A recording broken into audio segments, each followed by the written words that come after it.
호우라디오를 찾아주셔서 감사합니다. 이야기 시작하겠습니다. 즐거운 시간 되세요. 제목 늦은 봄, 새로운 시작. 등장인물 소개해드릴게요. 안녕하세요. 저는 이순길이고 나이는 68세입니다. 전직 중학교 교사를 했었어요. 이 소설의 주인공이죠. 잘 부탁해요. 안녕하세요. 박영미예요. 나이는 65세이고 춘길의 아내이며 전직 간호사예요. 안녕하세요. 저는 김도연이고 70살입니다. 춘길의 친구이고 전직 공무원이에요. 안녕하세요. 최정숙입니다. 나이는 67세이고 김도연의 아내입니다. 은행원으로 일을 했었어요. 안녕하세요. 저는 이 소설의 주인공 이순길 씨의 아들 이민수라고 합니다. 올해로 45이고요. 회사에 재직 중입니다. 잘 부탁드려요. 허허, 한상철이라고 하회다. 올해 7학년 2반이고 이 소설에서 빠질 수 없는 등장인물 동네 유시회다. 잘 부탁드리오. 이 이야기는 시화를 갖고 냈으며 모든 등장인물은 가명입니다. 재미있게 들어주세요. 여보, 이번 달 생활비가 또 모자라네요. 영미가 가계부를 들여다보며 한숨을 내쉬었다. 춘길은 거실 소파에서 리모컨을 만지작거리다 말고 고개를 돌렸다. 국민연금이랑 퇴직금, 적금, 이자로는 정말 빠듯하구나. 68세의 이순길은 지난해 정년퇴임한 전직 중학교 교사였다. 37년간 성실히 근무했지만 막상 은퇴하고 보니 현실은 녹록지 않았다. 월 120만 원의 국민연금과 적금, 이자 30만 원이 전부였다. 예전에는 서예도 배우고 싶고 여행도 다니고 싶었는데 영미의 목소리에 아쉬움이 묻어났다. 간호사로 일했던 그녀 역시 은퇴 후 새로운 취미를 갖고 싶어 했지만 경제적 여건이 따라주지 않았다.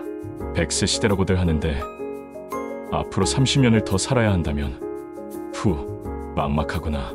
춘길은 말끝을 흐렸다. 건강할 때는 몰랐는데 막상 시간이 많아지니 할 수 있는 게 별로 없었다. TV 시청과 동네 산책이 전부였다.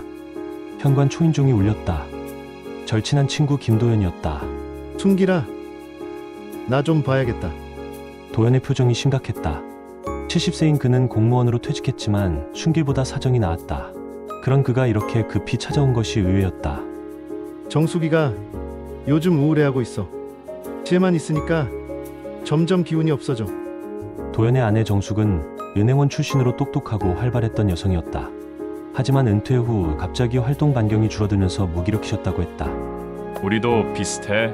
이대로 살다가는 정말 답이 없을 것 같아. 춘길이 솔직한 마음을 털어놓았다. 경제적 여유도 삶의 재미도 없는 노년이 암담하기만 했다. 그래서 말인데 뭔가 방법을 찾아보자. 우리가 이렇게 손 놓고 있을 순 없잖아. 도연의 제안에 순길도 고개를 끄덕였다. 변화가 필요한 시점이었다. 아버지, 요즘 어떻게 지내세요? 일주일 후 아들 민수가 집에 찾아왔다. 45세인 그는 대기업 과장으로 바쁜 일상을 보내고 있었다. 그냥 그렇지 뭐. 할 일도 없고. 춘길의 대답에 민수가 미안한 표정을 지었다. 아버지, 사실 제가 용돈을 더 드리고 싶지만 아이들 교육비며 집 대출이며. 아니다. 내가 힘든 걸 모르는 게 아니야. 춘길은 손을 저었다. 자식에게 손 벌리고 싶지 않았다. 스스로 해결할 방법을 찾고 싶었다. 그날 저녁 동네 슈퍼에서 우연히 만난 이웃 한상철 할아버지가 순길에게 말을 걸었다. 춘길 선생님, 요즘 어떻게 지내세요? 72세인 상철은 젊은 시절 증권회사에서 일했던 경력이 있었다. 은퇴 후에도 경제에 관심이 많아 늘 신문을 꼼꼼히 읽었다. 그저 그렇습니다. 상철 형님은 어떠세요? 요즘 세상이 많이 바뀌었어요. 디지털 시대라고 하는데 우리 같은 노인들도 뒤처지면 안 된다고 생각해요. 상철이 의미심장한 말을 했다. 무슨 말씀이신지요? 투자 말입니다. 예전에는 부동산이나 적금이 전부였는데 요즘은 주식이나 코인 같은 것도 있더라고요. 춘길이 눈을 크게 떴다. 그런 건 위험하지 않나요? 망하면 어쩌고. 그렇죠. 하지만 제대로 공부하고 하면 다를 수도 있어요. 저도 조금씩 공부하고 있는데 생각보다 흥미롭더라고요. 상철의 말에 순길은 호기심이 생겼다.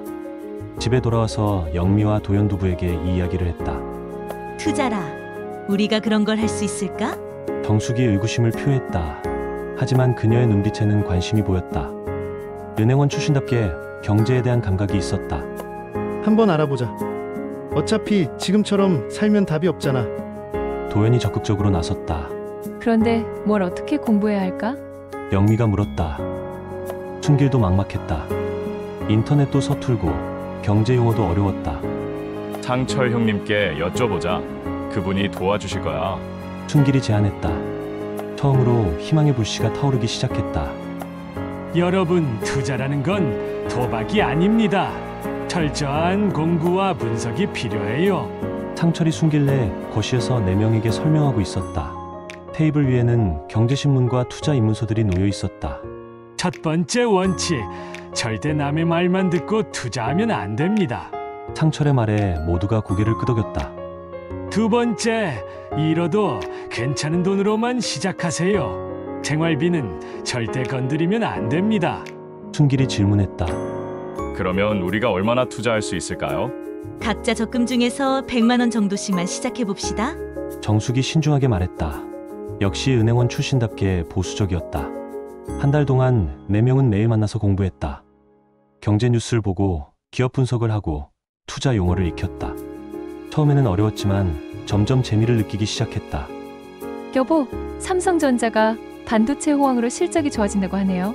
영미가 신문을 보며 말했다. 예전에는 관심도 없던 경제면을 열심히 읽고 있었다. 나는 2차 전지 관련 주식이 좋을 것 같아. 전기차 시대가 오고 있다고 하잖아. 도연이 자신의 분석을 내놓았다. 하지만 의견이 갈리기 시작했다. 아무래도 안전한 대형주부터 시작하는 게 좋겠어. 정숙이 보수적인 의견을 냈다. 너무 안전한 것만 하면 수익이 적을 거야. 조금은 공격적으로 가야지. 도연이 반박했다. 춘길은 갈등했다. 신중해야 할지 과감해야 할지 모르겠었다. 상철 형님은 어떻게 생각하세요? 제가 요즘 주목하고 있는 게 있어요. 인공지능과 관련된 기업들 말입니다. 상철이 조심스럽게 말했다. AI? 그게 뭐예요? 영미가 물었다. 앞으로 모든 산업을 바꿀 기술이에요. 구글, 마이크로소프트, 엔비디아 같은 회사들이 관련 업체죠. 하지만 해외 주식은 더욱 복잡해 보였다. 국내 주식도 어려운데 미국 주식까지는 엄두가 나지 않았다. 일단 우리가 아는 기업부터 시작하자. 춘길이 정리했다. 하지만 마음 한구석에는 불안감이 잘 잡고 있었다. 정말 이 길이 맞는 걸까? 드디어 오늘이군요. 정숙이 떨리는 목소리로 말했다. 2달간의 공부 끝에 드디어 첫 투자를 하는 날이었다. 증권사 앱을 설치하고 계좌를 개설하는 것부터 난관이었다. 상철의 도움으로 겨우 모든 준비를 마쳤다. 저는 삼성전자 50만 원어치 사겠습니다. 영미가 먼저 결정했다. 나는 LG에너지솔루션에 투자할게. 도연이 2차 전지 회사를 선택했다. 춘길은 고민 끝에 카카오를 골랐다. 젊은 사람들이 많이 쓰는 서비스라서 성장할 것 같았다. 정숙은 신한금융주를 택했다. 은행원 출신답게 금융주를 선호했다. 첫 주 동안은 모든 게 신기했다. 매일 아침 주식 시세를 확인하는 것이 새로운 일과가 되었다. 어? 내 주식이 3% 올랐네. 도연이 기뻐했다. LG에너지솔루션이 좋은 흐름을 보이고 있었다.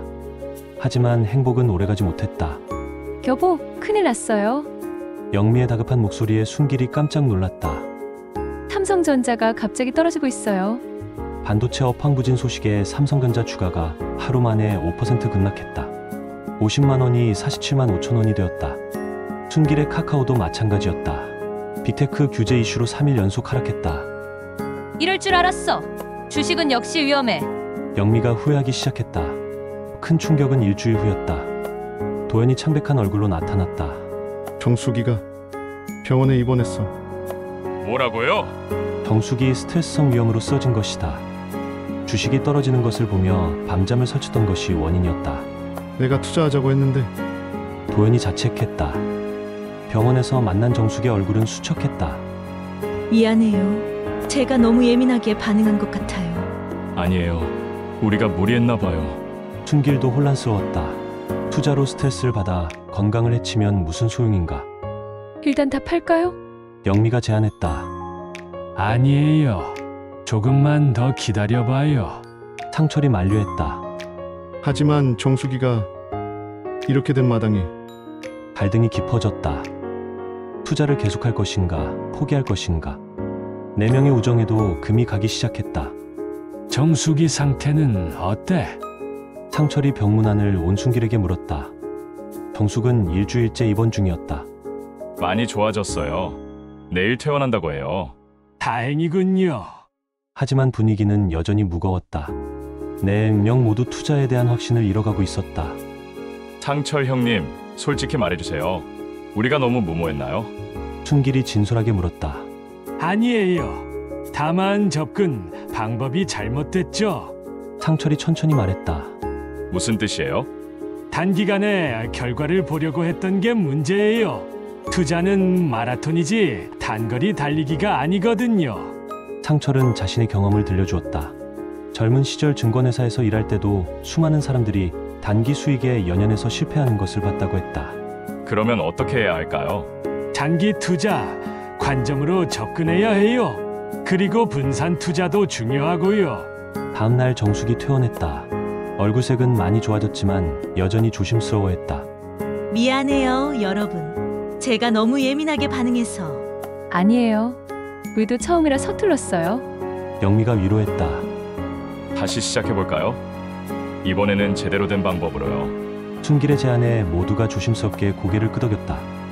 상철이 새로운 전략을 제시했다. 매월 일정 금액을 정기적으로 투자하는 적립식 투자를 해봅시다. 그리고 ETF라는 상품도 알아봐요. ETF가 뭐예요? 여러 종목을 한 번에 사는 것과 같은 효과를 내는 상품이에요. 위험이 분산되죠? 정숙의 눈빛이 조금씩 살아났다. 은행원 시절의 전문 지식이 되살아나는 것 같았다. 코스피 200 ETF 같은 건 어때요? 국내 대표 기업 200개에 분산 투자하는 거죠. 좋은 생각이에요. 도연이 호응했다.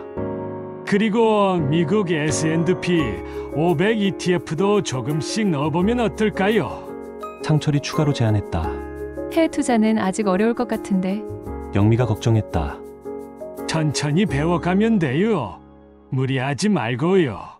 이번에는 다른 접근법을 택했다. 감정적으로 반응하지 않기로 약속했고 매주 한 번씩만 수익률을 확인하기로 했다. 투자도 하나의 취미가 될 수 있을 것 같아요. 정숙이 미소를 지었다.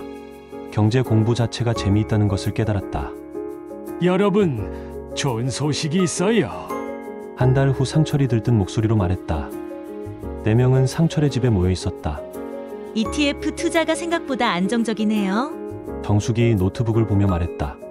독립식으로 꾸준히 투자한 결과 큰 변동성 없이 조금씩 수익이 나고 있었다. 저는 요즘 경제 뉴스 보는 게 정말 재밌어졌어요. 영미가 웃으며 말했다. 예전에는 드라마만 봤는데 이제는 경제 프로그램을 챙겨봤다. 나도 그래. 세상 돌아가는 이치가 보이는 것 같아. 도연이 동의했다. 하지만 진짜 반전은 따로 있었다. 혹시 여러분, 인공지능 관련 투자에 관심 있으세요? 상철이 조심스럽게 물었다. AI 말씀이세요? 지난번에 말씀하셨던 순길이 기억을 되살렸다. 요즘 챗GPT라는 게 화제더라고요. 그런데 이걸 만든 회사들이 상장되어 있어요. 상철이 설명을 시작했다. 마이크로소프트, 구글, 엔비디아 이런 회사들 말이에요. 그런데 해외 주식은 어려울 텐데요. 정숙이 걱정했다. 요즘은 국내에서도 쉽게 살 수 있어요. 미국 주식 ETF도 있고요. 상철의 설명에 모두가 관심을 보였다. 저희 손자가 그런 얘기를 하더라고요. 인공지능이 정말 대단하다고? 영미가 말했다. 우리도 공부해볼까요? 순길이 제안했다. 그날부터 또 다른 공부가 시작됐다. 인공지능이 무엇인지 어떤 회사들이 관련되어 있는지 알아봤다. 생각보다 우리 생활과도 가까운 기술이네요. 정숙이 놀라워했다. 스마트폰의 음성인식, 번역 앱, 검색 기능 모두 AI 기술이었다. 그러면 정말 미래에 더 발전할 수 있겠네요. 도연이 확신에 찬 목소리로 말했다. 한 달간 공부한 후 4명은 조심스럽게 결정했다.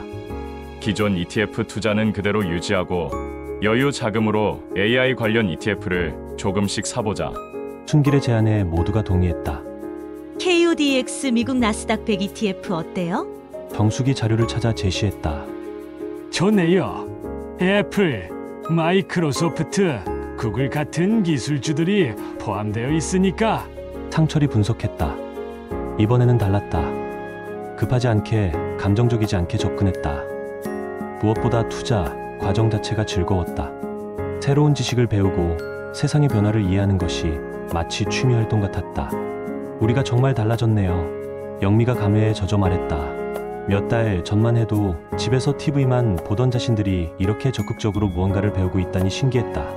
여러분, 이거 믿을 수 있어요? 6개월 후 정숙이 떨리는 목소리로 포트폴리오를 확인하고 있었다. 나스닥 ETF가 40% 올랐어요. AI 붐과 함께 기술주들이 급등하면서 투자 수익률이 크게 올랐다. 처음 투자한 100만 원이 140만 원이 되었다. 내 것도 봐봐. 도연이 흥분해서 말했다. 전체 포트폴리오가 35% 수익이야. 순길과 영미도 마찬가지였다. 꾸준한 적립식 투자와 장기 관점이 결실을 맺고 있었다. 상철 형님 덕분이에요. 순길이 감사를 표했다. 아니에요. 여러분이 포기하지 않고 공부한 결과죠. 상철도 기뻐했다. 자신의 조언이 도움이 되어 뿌듯했다. 이제 정말 우리가 하고 싶었던 일들을 할 수 있을 것 같아요. 영미의 목소리에 설렘이 가득했다. 실제로 수익금으로 하나둘씩 꿈을 이루기 시작했다. 여보, 서예학원 등록했어요. 영미가 기쁜 소식을 전했다. 오랫동안 배우고 싶었던 서예를 드디어 시작할 수 있게 되었다. 도연과 정숙 부부는 지산 둘레길 걷기 여행을 계획했다. 젊었을 때 못 다녀본 곳들을 이제야 갈 수 있겠어. 도연이 지도를 펼쳐보며 말했다. 순길은 중국어 학원에 등록했다. 평생 배우고 싶었던 외국어를 이제야 배우네. 무엇보다 좋은 것은 경제적 불안감이 많이 줄었다는 점이었다. 매월 투자금이 조금씩 늘어나니까 마음이 편해졌어요. 정숙이 말했다. 그동안 미래가 막막했는데 이제는 계획을 세울 수 있을 것 같아. 영미도 동의했다. 하지만 가장 큰 변화는 따로 있었다. 우리가 이렇게 적극적으로 살 수 있다는 걸 몰랐네. 순길이 감회에 젖어 말했다. 투자를 통해 경제적 여유만 얻은 게 아니었다. 새로운 것을 배우는 즐거움, 미래에 대한 희망, 그리고 무엇보다 삶에 대한 적극적인 자세를 되찾았다. 민수한테 연락이 왔어요. 영미가 휴대폰을 보며 말했다. 아버지가 요즘 너무 활기차 보인다고 뭔가 좋은 일이 있냐고 묻더라고요. 순길이 웃었다. 아들이 걱정하던 아버지가 이제는 활력 넘치는 모습으로 변했다. 정말 인생 이막이 시작된 것 같아요. 정숙이 미소 지며 말했다. 1년 전 이맘때를 생각해보세요. 순길이 4명이 모인 자리에서 말했다. 상철까지 포함해 5명이 순길래 거실에 둘러앉아 있었다. 그때는 정말 막막했죠? 영미가 고개를 끄덕였다. 1년 전 이맘때만 해도 경제적 불안과 무료함에 허덕이고 있었다. 지금은 어때요? 상철이 물었다. 완전히 달라졌어요. 정숙이 환하게 웃었다. 그녀는 이제 투자 스터디 모임의 리더가 되어 다른 시니어들에게 투자를 가르치고 있었다. 저희 서예 작품이 동네 문화센터에 전시된다고 해요. 영미가 자랑스럽게 말했다. 투자 수익으로 서예를 배운 지 8개월 만에 실력이 크게 늘었다. 우리는 다음 달에 제주도 한 달 살기 떠나요. 도연이 기쁜 소식을 전했다. 여행이 취미가 된 부부는 국내 곳곳을 다니며 인생을 만끽하고 있었다. 순길은 중국어 실력이 늘어 온라인으로 중국 친구들과 대화를 나누고 있었다. 가장 좋은 건 뭔지 알아요? 순길이 물었다. 뭐예요? 우리가 다시 꿈을 꾸게 됐다는 거예요. 모두가 고개를 끄덕였다. 투자 수익률은 지속적으로 좋았다. 전체 포트폴리오가 50%를 넘어섰고 매월 적립하는 금액도 늘렸다. 이제 정말 100세까지 살아도 걱정 없을 것 같아요. 영미가 농담 반 진담 반으로 말했다. 그것보다 더 중요한 건 남은 인생을 어떻게 보낼지 계획을 세울 수 있게 됐다는 거죠. 정숙이 말했다. 맞아요. 그냥 하루하루 버티는 게 아니라 진짜 살아가는 느낌이에요. 도연이 동의했다. 아들 민수도 변화를 느꼈다. 아버지, 요즘 정말 젊어 보이세요. 며칠 전 찾아온 민수가 말했다. 무슨 비결이 있으세요? 새로운 것을 배우고 목표가 생기니까 그런 것 같구나. 순길이 대답했다. 저도 아버지처럼 투자 공부를 해볼까 해요. 민수의 말에 순길이 뿌듯해했다. 이제는 아들에게 조언을 해줄 수 있는 아버지가 되었다. 여러분, 우리 이야기를 책으로 써보면 어떨까요? 영미가 제안했다. 좋은 생각이네요. 우리 같은 시니어들에게 희망을 줄 수 있을 거예요. 상철이 호응했다. 제목은 뭘로 할까요? 정숙이 물었다. 늦은 봄, 새로운 시작 어때요? 순길이 제안했다. 모두가 박수를 쳤다. 창밖으로 따뜻한 봄 햇살이 들어왔다. 68세에 시작한 새로운 도전이 이들의 인생에 진짜 봄을 가져다 주었다. 나이는 숫자에 불과했다. 중요한 것은 배우려는 의지와 도전하는 용기였다. 이들의 늦은 봄은 이제 막 시작되었다. 제 유튜브를 방문해 주셔서 감사합니다. 가족, 사랑, 우정, 배신 속에 숨겨진 반전과 실화를 모아 많은 이야기를 제공해 드리겠습니다. 당신의 마음을 울리고 놀라게 할 시니어 드라마 컬렉션. 많은 이용 바랍니다. 구독과 좋아요는 영상 제작에 큰 힘이 됩니다.